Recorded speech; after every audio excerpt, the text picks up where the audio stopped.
Bienvenue à tous dans cette nouvelle vidéo Butterfly. Encore une fois, nous allons discuter ensemble d'un sujet qui vous concerne et qui, parfois, m'a aussi concerné. Cette semaine, nous allons parler des crises de panique, ou plus précisément des attaques de panique, parce que ce sont des choses qui arrivent si soudainement que parfois, on appelle ça des attaques. Alors, qu'est-ce qui crée les attaques de panique? Eh bien, ça peut être soit la prise d'une drogue, soit la prise d'un médicament, soit un choc, soit une période de grande fatigue, soit une situation où l'on est resté enfermé. Et dans ces cas-là, on a développé des peurs. Et alors, justement, qu'est-ce que la crise de panique? Eh bien, c'est un signal d'alarme, une peur très forte, une angoisse très forte qui nous annonce qu'il faut faire attention parce que là, il risque d'y avoir un problème. Alors, ça c'est bien évidemment dans notre tête, ce n'est pas réel. Souvent les peurs ou les paniques ou les angoisses sont des choses qui n'ont pas de réalité et de véritable raison d'exister, mais ça nous met dans un état qui nous rend parfois malades et qui fait que l'on n'arrive plus à contrôler ses émotions et parfois son comportement. Alors, quelles sont les conséquences d'une crise de panique? Qu'est-ce qu'on ressent quand on vit une crise de panique? Eh bien, on se met à transpirer, on a du mal à respirer, on a des frissons, on se sent enfermé, on étouffe, on a la tête qui tourne, on a la gorge et la salive sèche, et puis on rentre dans une situation d'angoisse où l'on n'arrive plus à réagir et où on a l'impression que la situation va nous échapper et que notre vie est en danger. Alors bien sûr, évidemment, encore une fois, tout ça est dans notre tête. Ce n'est qu'un signal d'alarme qui est le résultat d'une réaction à une peur antérieure ou à un produit qu'on a pris. Et dans ces cas-là, eh bien, qu'est-ce qu'il faut faire?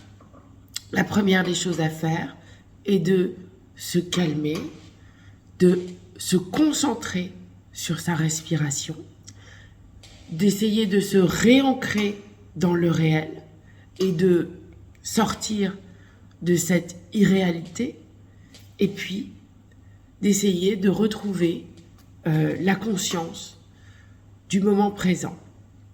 Alors, la caractéristique de la crise de panique ou de l'attaque de panique, c'est que ça arrive souvent sans prévenir. Alors parfois, on en a quelques-unes et puis elles disparaissent. Et puis parfois, ça s'installe sur le long terme et ça fait que, comme ce sont des crises soudaines qui nous font perdre le contrôle, eh bien, on n'ose plus sortir, on reste enfermé chez soi et on a peur d'affronter le monde extérieur parce qu'évidemment chez soi on se sent protégé, donc on n'a pas de crise. Et puis dès qu'on sort, eh bien, on a le sentiment, quand on monte un escalier, soit qu'on va se jeter dans l'escalier, soit... c'est affreux les crises de panique, c'est très difficile à vivre. Et je tiens à le dire pour les personnes qui les vivent, c'est très dur à vivre, on en est conscient. Mais là aussi, encore, c'est du domaine de l'inconscient et il faut le réaliser. C'est quelque chose d'abstrait, d'irréel, qui n'existe que dans notre tête et donc qui n'existe pas vraiment. Alors, ces crises de panique au départ, quand elles commencent, qu'est-ce qu'on fait? On essaye de les contrôler, on essaye de s'apaiser, on essaye de se concentrer sur sa respiration. Alors bien sûr, si on est en voiture ou si on est en train de marcher, on s'arrête. En voiture, on essaye de trouver un coin, on ouvre les fenêtres d'abord. Je vous le dis parce que moi j'ai eu des crises de panique, donc je sais comment ça se passe. On ouvre les fenêtres, on essaye de trouver de l'air, tout doucement.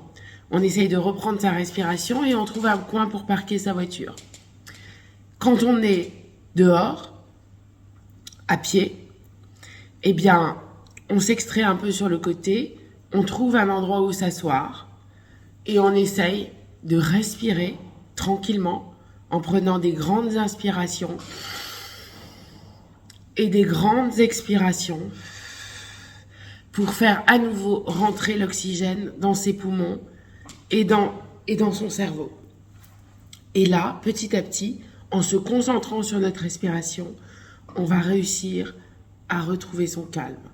On va réussir à revenir dans le réel, dans le présent, à se réancrer et à revenir dans quelque chose de plus proche de la réalité et de faire arrêter ce trop-plein d'émotions qui rend une situation qu'est la crise de panique quelque chose d'irréel qui n'existe pas mais qui profondément nous touche, nous surprend et nous fait du mal.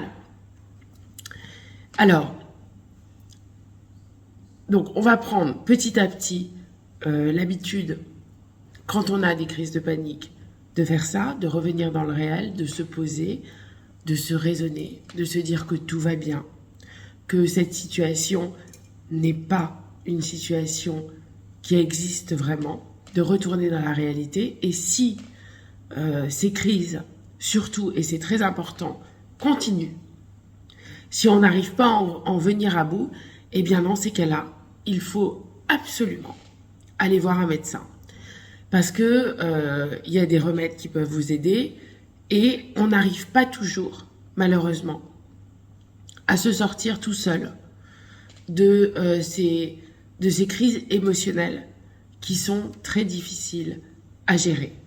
Et dans ces cas-là, un médecin peut très facilement, par un petit traitement court, vous venir en aide. Mais il ne faut surtout pas rester dans une situation de désespoir où on se retrouve avec des crises de panique qui grossissent et qui deviennent de plus en plus importantes, et qu'on arrive de moins en moins à maîtriser. Voilà. Alors, deux solutions face à ces crises de panique. Soit on se calme, on arrive petit à petit à les maîtriser et elles disparaissent.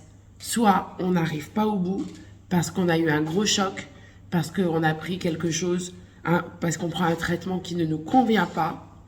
Et dans ces cas-là, on va immédiatement voir un médecin et on essaye de trouver un traitement qui va être adapté et qui va nous aider. Mais surtout, on ne s'enferme pas chez soi et on ne reste pas avec ces crises de panique parce que sinon, on va se coincer dans une réalité qui n'est pas la vraie réalité et on va se renfermer sur soi-même et on ne va plus réussir à sortir et à vivre à l'extérieur de chez soi. Voilà, j'espère que ces petits conseils vous auront aidé. Dans la prochaine vidéo YouTube qui sera la semaine prochaine, je vais vous donner des remèdes naturels pour venir à bout des crises d'angoisse et des crises de panique. Vous avez beaucoup de choses qui peuvent vous aider. Ça sera la deuxième partie de cette vidéo YouTube. Quels sont les remèdes naturels qui peuvent vous aider? Et j'espère qu'en attendant, surtout si vous n'arrivez pas à vous en sortir, vous irez voir un médecin. Et sinon, vous essayerez de vous centrer sur votre respiration, de vous réancrer, de vous remettre dans le réel. Et vous verrez, souvent, ça marche. Je vous embrasse. Je vous souhaite une belle semaine. N'oubliez pas de vous abonner sur la cloche, de transférer à vos amis cette vidéo, parce que ça peut les aider. Et puis, de liker, bien sûr, si ça vous a plu. Je vous embrasse. Je vous souhaite encore une fois une belle semaine. Et je vous dis à bientôt pour la deuxième partie de cette vidéo YouTube.